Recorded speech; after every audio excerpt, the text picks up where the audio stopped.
You can't try that on. We're closing soon. The voice was sharp, coated in politeness that wasn't real. Amara turned her head slightly, a soft smile forming as if she hadn't heard the insult hiding beneath the words. The boutique smelled like white lilies and polished marble, a place that sold silence more expensive than gold. "I'll be quick," she said calmly, holding a pale blue dress that shimmered like dawn. The salesperson's lips curled. "Those are from the premium line, miss. Very exclusive." The pause was deliberate. "You might prefer something simpler. Before we continue, tell me where you're watching from. Drop your city in the comments and don't forget to subscribe and like this video if you believe dignity is worth more than appearance. Because this story, this one, is about what happens when judgment meets quiet power. Her name was Amara Lewis, 26, London-born, black, brilliant. A designer who built her first sketches on the back of grocery receipts. She wasn't wearing luxury that day, just dark jeans, a cream blouse, and her mother's old silver bracelet. But her posture carried something money couldn't buy. The boutique was called Maison Étoile, a cathedral of glass and ego. Every wall whispered that elegance belonged to a certain kind of woman. Amara walked through the aisles, tracing fabrics with fingertips that had once stitched dreams by candlelight. Behind the counter, Chloe, the young salesperson with a platinum bob, watched her like a security camera, not a customer. Beside her stood Victoria, the manager, wrapped in confidence and perfume. "Do you need assistance, miss?" Victoria asked, her tone polite enough to hurt. "I'm just browsing," Amara replied. "We do offer appointments by referral only," Chloe added. "Most of our real clients prefer privacy." "Then it's a good thing I prefer peace," Amara said softly, smiling again.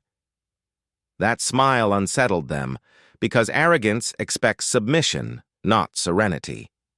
She moved gracefully through the racks, selecting a dress of deep emerald silk, another of ivory lace. When she laid them over her arm, Chloe whispered something to Victoria, too quiet for others to hear, but not quiet enough. "Some people love to play pretend." A man near the display turned his head, curiosity mixed with discomfort. Amara ignored it. She approached the register, ready to pay. "Will this be all, miss?" Chloe asked, already doubting the answer. "Yes," said Amara. "Please charge it to this card." She handed over a sleek black credit card, the kind made of metal, heavy and understated. Chloe inserted it into the machine. The sound of a single beep sliced the air. Then, another. And then, the mechanical voice. Card declined. Chloe raised her brows theatrically. "Oh, that's odd." "Maybe try again?" she said, her voice loud enough for the room to hear. Amara nodded calmly. "Please." The second attempt failed, too. Victoria crossed her arms. "We've had issues lately," she said. "Fake cards, stolen ones, you understand?" "Of course," Amara replied. "May I check with my bank first?" "Actually," Chloe interrupted, "we have procedures. You'll need to verify your ID before we proceed. We can't risk fraud." "Fraud?" Amara repeated the word slowly, as if tasting it. "It's nothing personal," Victoria said, "but you must admit this looks suspicious." Every syllable was dipped in condescension. The room's air thickened. A middle-aged couple nearby exchanged glances. One whispered, "Poor thing." "You're welcome to step aside while we contact the bank," Chloe added sweetly. "Or security if needed." Amara's gaze didn't waver. "Security?" she said. "Just protocol," Victoria said. But her smirk betrayed her. A man in a black uniform approached from the doorway, the guard. He looked at Amara uncertain. "Is there a problem here?" he asked quietly. "We're verifying a payment," Chloe answered before Amara could speak. "She's refusing to cooperate." "That's not true," Amara said softly. But no one heard her now, because judgment is loud and truth too often, is quiet. The guard stood awkwardly, unsure whether to act. "Miss, maybe you should step outside while they sort it out." Amara looked at him, then at the two women. "I'll wait right here," she said. "There's been no mistake." "You're holding up the line," Chloe said. "Please don't make this harder." Harder. For whom? For the woman being treated like a criminal for daring to exist in silk? Or for the employees afraid of being wrong? Minutes passed, like hours. The boutique had grown silent except for the distant hum of music and whispered gossip. The dress still lay on the counter, a fragile bridge between prejudice and patience. Victoria sighed dramatically. "All right, call it in," she told Chloe. "Let's make sure this card isn't flagged." Chloe nodded and picked up the phone. "Name on the card?" she asked. "Amara Lewis," said the voice that had been calm from the start. Chloe repeated it into the receiver. The guard shifted uncomfortably. Victoria rolled her eyes, clearly enjoying her small authority. "Lewis," Chloe said again, spelling it out. Lewis. The voice on the other end said something. Chloe froze. Her expression changed for just a second. Confusion, then disbelief. "Oh," she said. Yes, thank you." She hung up slowly. "Everything all right?" Victoria asked. Chloe hesitated. "They said it's not on any fraud list." "Of course it's not," Amara said gently. "Because it's mine." Victoria frowned. "Still, the system declined it. We can't just—" "You can't just what?" Amara's tone wasn't angry. It was steady, deliberate, the kind that makes arrogance tremble. "You can't just believe that I belong here." The silence that followed was louder than any argument. The guard lowered his eyes. Chloe looked away. Victoria straightened her jacket. "We're only doing our job," she muttered. "Then I hope you do it well," Amara replied, "because soon your job will mean something entirely different." She gathered her bag, her composure unbroken, and turned to leave. No shouting, no scene, just quiet power walking through glass doors. But as she stepped into the cool London air, one thought lingered in the minds of everyone watching. Who was she, really? They didn't know the name they just mocked was about to redefine their brand. The air inside the boutique turned heavy, like silk stretched too tight. The hum of soft music still played, but every note felt sharp now. All eyes were on Amara. Her card had just failed again, and the silence that followed was not surprise. It was judgment. "Try it once more, please," she said calmly, her tone even. Chloe smirked, pretending to oblige, sliding the card through the machine with exaggerated care. The same cold beep. Declined. Victoria folded her arms, her voice cutting through the stillness like glass. "We've had enough of fake cards, miss." The sentence dropped like a stone. Heads turned. Two women near the window paused mid-conversation. A man with shopping bags stopped, watching as if the scene were entertainment.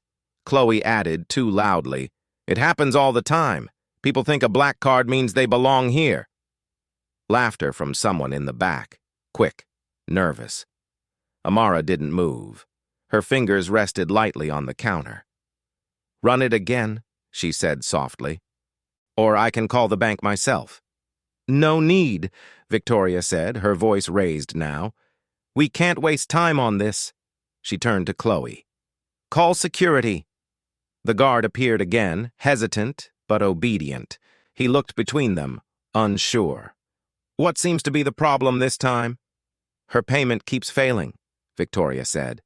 "And she's becoming uncooperative." "Uncooperative?" Amara echoed, her eyes steady. "I asked for one more try." "That's what they all say?" Chloe whispered, but everyone heard it. The tension snapped into a spectacle. Phones came out, screens rising like judging eyes. One woman whispered, "Oh my God, is she really being accused?" Another man muttered, "I saw her earlier. She looked too calm for a thief."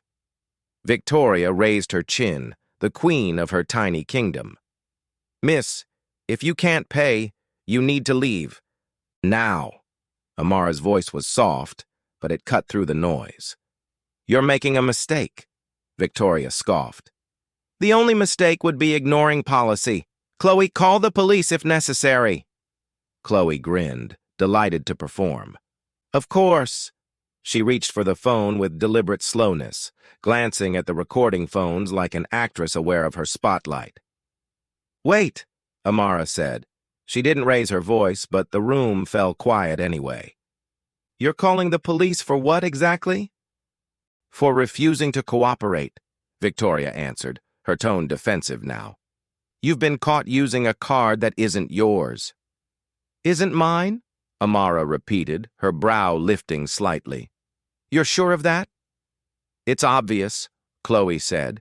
"You don't look like someone who—" She stopped herself, realizing what she was about to say. "Someone who what?" Amara asked gently. "Who belongs here?" Chloe bit her lip, looking to Victoria for rescue, but Victoria's expression said enough. She had already decided. "This is a luxury establishment," Victoria said slowly, as if teaching a child. "We reserve the right to refuse service." Amara nodded slightly. "Yes, you do. But I didn't realize you refuse people based on appearance."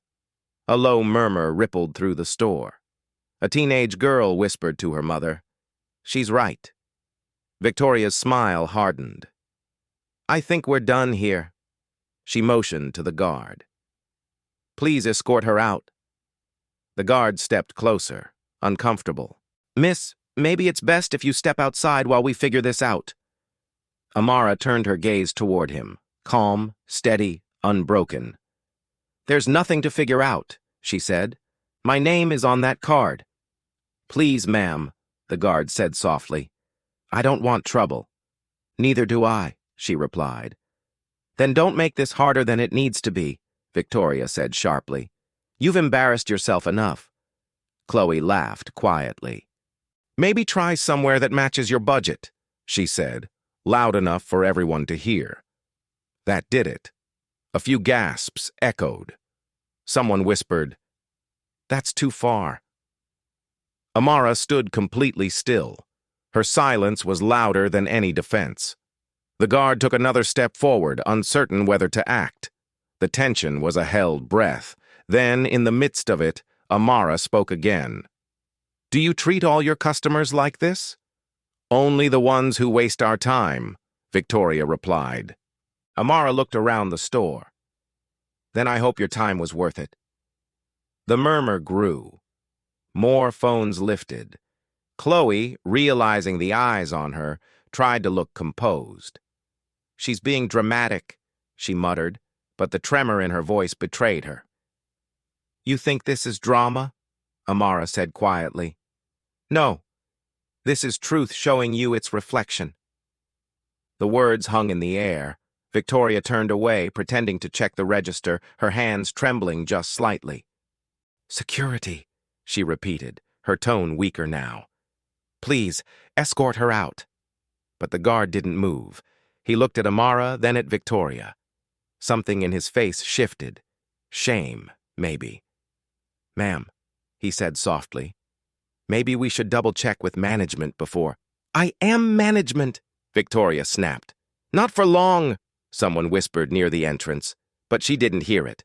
Amara sighed quietly, gathering her bag. "You know," she said, "it's not the first time I've seen people mistake confidence for crime." She turned to Chloe. "Or humility for weakness." Chloe looked down. The weight of her own words started to show. Amara's gaze swept over them one last time. Calm, firm, final. "It's a shame," she said. "You could have sold something priceless today. Respect." She turned toward the exit, each step slow and deliberate. Every pair of eyes followed her, some embarrassed, some fascinated, some afraid. As the door closed behind her, Victoria exhaled in relief. "Finally," she muttered. "Good riddance." But Chloe didn't answer. Her screen lit up with notifications. The video's already spreading, comments already forming. Judgment was no longer one-sided. Outside, Amara paused for a moment, feeling the chill of the city breeze. She didn't look back. She didn't need to, because she knew the story wasn't over. Inside, Victoria rubbed her temples, unaware that the echo of her own cruelty would soon find its audience. And somewhere in the corner of the boutique, a young customer whispered to her friend, "I think we just witnessed a mistake they'll never recover from. Because sometimes the person you try to humiliate is the one who signs your next paycheck." The door opened with a soft chime, a small sound that somehow cut through the thick silence hanging in the air. The store had just begun to settle after the scene with Amara when the man in the tailored navy coat stepped inside. His presence changed the atmosphere instantly. Confidence, quiet but commanding, filled the room like the scent of expensive cologne. He didn't look around nervously like a customer. He walked as if he owned the place, because he did. Mr. Laurent, the CEO of Maison Étoile, one of the most respected names in international fashion, had arrived unannounced. Chloe noticed him first. Her face brightened with relief. Finally, someone important. Someone who would, she thought, understand her side. "Mr. Laurent, what a surprise," she said, straightening her posture and brushing her hair back.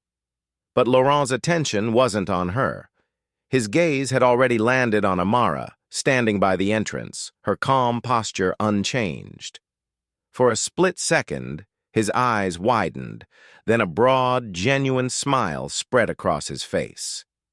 "Amara Lewis," he exclaimed, his French accent giving her name an elegance of its own. "The genius behind our upcoming collection." The room froze. Every whisper, every smirk, every ounce of false confidence vanished into stunned silence. Chloe blinked. Victoria's face lost all color. Even the security guard looked confused, as if trying to make sense of the words he just heard. "Behind our collection?" Victoria repeated under her breath. "Surely he doesn't mean—" But he did. Laurent walked straight toward Amara, his hands extended warmly. "I didn't expect to see you here before our next meeting," he said, smiling. "I was just reviewing your latest designs this morning. Breathtaking work. The board is thrilled." The silence deepened. The shoppers who had recorded the earlier argument lowered their phones, realization dawning. Chloe's hand trembled slightly as she clutched the counter. Mr. Laurent, I didn't realize she was—" Laurent turned his head sharply, cutting her off without a word. His expression changed. Friendly warmth replaced by cold professionalism. "Did I interrupt something?" he asked. No one answered. The only sound was the faint ticking of a display clock. Finally, Victoria forced a smile. "Just a small issue with the payment system," she said quickly. "It seems there was a misunderstanding." "A misunderstanding?" Laurent repeated slowly. His tone wasn't angry. It was worse. It was the calm that comes before a storm. He looked at Amara, his expression softening again. "Is that true?"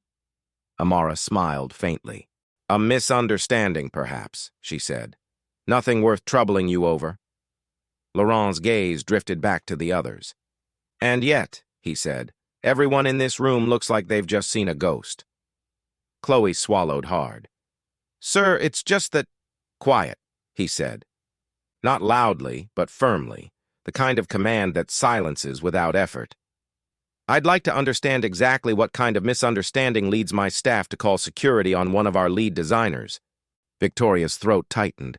"Sir, if we had known—" "That's the problem," Laurent interrupted, stepping closer. "You didn't know, because you didn't care to ask. You saw what you wanted to see." His voice stayed even, but every word landed like a blow. "You saw a young woman. You saw her skin. You saw her clothes. And you decided who she was." Chloe looked down, eyes filling with shame. "We were only following policy," she whispered. "Policy?" Laurent echoed. "Do you imagine we have a policy for humiliation? For arrogance? For public disgrace? The security guard shifted awkwardly, his voice barely above a whisper. Sir, I tried to— You did fine, Laurent said quickly, his tone softening. I can see this wasn't your doing. He turned his attention back to Victoria and Chloe. You two, however— Victoria's lips parted as if to speak, but no words came. Laurent exhaled slowly, his disappointment more powerful than anger. This brand stands for elegance, respect, and vision, he said. Yet today, you've turned it into a stage for ignorance. Amara watched silently, her face unreadable. She hadn't asked for revenge. She hadn't even raised her voice. That made her dignity all the more striking. Laurent noticed it too. And you, he said, turning to her again. You handled this with grace I rarely see in people twice your age. I owe you an apology. Amara shook her head. You don't owe me anything, she said softly. What matters is that your team learns from this. He smiled faintly. They will. Starting now. His eyes shifted to Victoria and Chloe once more. You're both dismissed, effective immediately. Victoria's jaw dropped. Sir, please, this can't be— I don't make idle statements, Laurent said. Leave your badges with security. The guard stepped forward hesitantly, unsure how to proceed. Chloe began to cry quietly, whispering, I didn't mean to. You didn't think, Laurent corrected her, and that's the root of every mistake like this one. The tension in the air finally broke, replaced by a stunned quiet. Laurent turned back to Amara. You should never have been treated like that in your own house, he said. Next time you walk into one of our stores, I expect applause, not suspicion. Amara smiled. Let's skip the applause, she said. Respect will do. Laurent laughed softly. Fair enough. He turned toward the remaining staff and customers, his tone formal again. Let this be clear to everyone here. Fashion may celebrate beauty, but it's nothing without humanity. The words hung in the air like scripture. Amara glanced at the two women gathering their things in silence. No need to make it worse, she said gently. Let them go. Laurent paused, studying her with quiet admiration. You're generous, he said, more than they deserve. Maybe, Amara replied. But growth starts with discomfort. Laurent nodded slowly, spoken like a true designer. The crowd that had gathered around remained silent, unsure whether to clap or just breathe again. The guard stepped aside respectfully as Laurent offered his arm to Amara. Come, he said, let's get you out of this mess. As they walked toward the exit, Chloe and Victoria stood frozen, their once perfect posture crumbling under the weight of their own choices. Outside, flashes from camera phones began to flicker through the glass windows. The story was already spreading. But inside, for a single moment, the power that had been used to humiliate was now being used to protect. Amara didn't gloat. She didn't need to. Because in that instant, everyone saw who she really was, not a stranger, not a customer, but the heart of the brand itself. And as the doors closed behind her, the silence that remained wasn't tension anymore. It was reckoning. In a single minute, the balance of power reversed completely. The world outside the boutique glowed under the pale afternoon sun, but inside, the air still trembled with what had just happened. Silence stretched like a fine thread. Fragile, tense, ready to break. Victoria and Chloe stood side by side, their confidence stripped away, their designer shoes suddenly too small for the floor they stood on. Laurent turned slowly toward them, his voice even but heavy with finality. You both understand the consequences of what you've done, he said. This brand cannot afford people who treat dignity as optional. Victoria swallowed hard, searching for words that wouldn't come. Sir, please. But Laurent lifted a hand. Enough. You're dismissed, effective immediately. Chloe gasped softly, tears forming in the corners of her eyes. I didn't mean to. You didn't think, Laurent interrupted. And in our world, that's worse than malice. Because ignorance disguised as professionalism destroys everything we build. The shoppers who had lingered in the background now pretended to browse, pretending not to listen. But every word sank in. The room was learning something it wouldn't forget. Then, unexpectedly, Amara stepped forward. Her calm presence shifted the air again, softening the edge of judgment. Mr. Laurent, she said gently, they've already been humiliated enough. Laurent turned to her, surprised. They humiliated you, Amara, publicly. Why defend them? She paused, meeting his gaze. Because they don't need punishment, she said. They need perspective.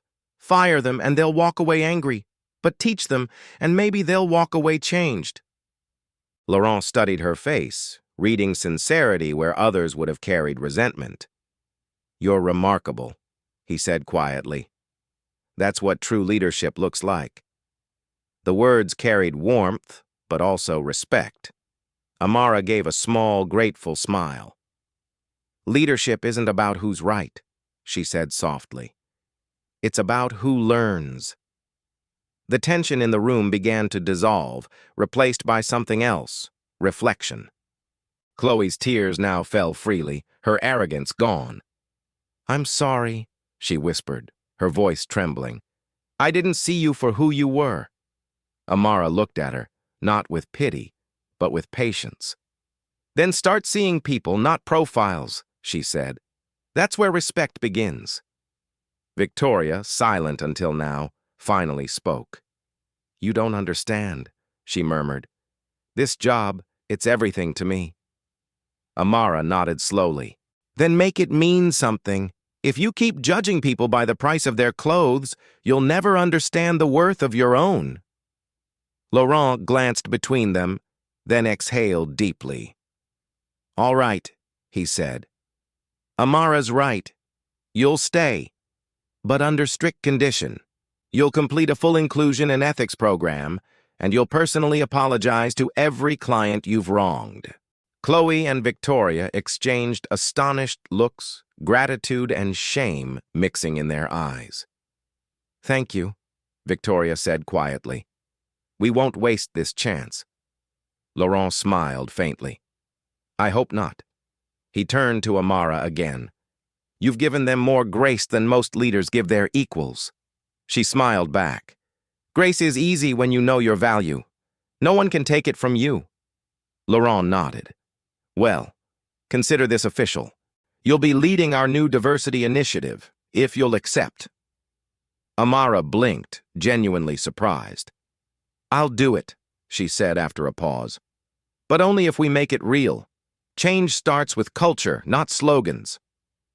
Then let's start changing, Laurent said, extending his hand.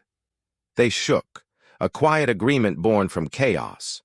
Around them, the boutique seemed different now. Not colder, but alive, humbled, human. The customers who had watched everything unfold finally relaxed, whispering among themselves about the woman who turned humiliation into hope. Amara turned toward the window, the city's reflection shimmering on the glass. In fashion, she said softly, almost to herself. Style fades, but dignity, never. The words hung in the air, powerful and clean. Laurent smiled faintly, repeating under his breath, Never. The scene shifted into quiet stillness. Chloe and Victoria began clearing the counter, their movements slower, more thoughtful. The guard gave Amara a small nod of respect as he returned to his post. For the first time that day, everyone seemed to understand that status meant nothing without substance. Amara adjusted her blouse, brushed an invisible crease from her sleeve, and started toward the door. But before stepping out, she turned once more, looking back at the room that had witnessed her pain, her grace, and her victory. If someone judged you by your appearance today, she said softly, her voice like a reflection, would you let them define your worth? No one answered. They didn't need to. The silence was enough. It was the sound of realization. Outside, the city waited, bright and alive. As Amara stepped into the sunlight, she smiled, not in triumph but in peace. She had proven something far greater than power. She had proven that respect, once earned, becomes unbreakable. And if you've stayed with this story until the end, take a moment to think. How often do we judge before we understand? If this story moved you, if you believe dignity always matters more than status, don't forget to subscribe and like this video, because every click, every comment, and every share helps remind the world that respect will never go out of style.